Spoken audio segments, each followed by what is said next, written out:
classique au flop, que je verrai à la T1.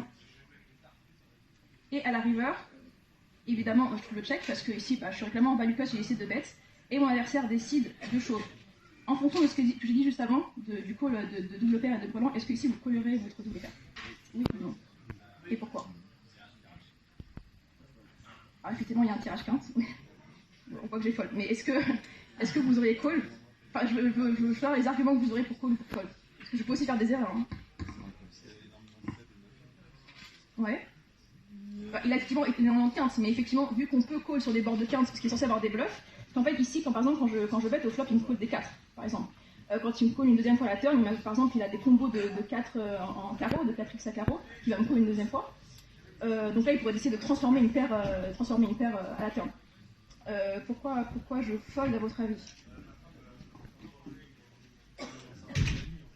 Comment? Ouais.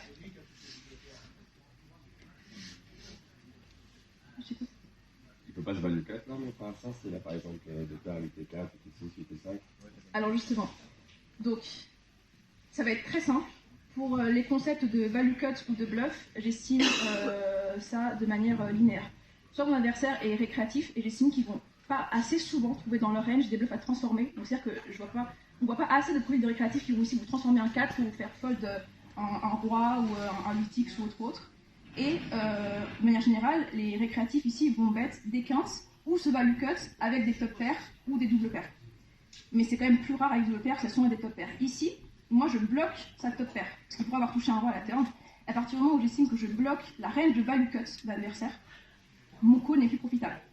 Par contre, quand je suis face à un régulier et que je peux lui bloquer, par exemple, si là moi j'avais eu un 4 et que je décide à la turn de 2 barrels, et de barrel en value une double paire, et que je bloque lui sa range de bluff parce qu'il va transformer un 4 par exemple, là j'essaie de fold également parce que, en fonction de ce qu'il est capable de faire de sa range de bluff ou pas, j'adapte moi ma range de call. D'accord? Jusque là c'est clair? Ok.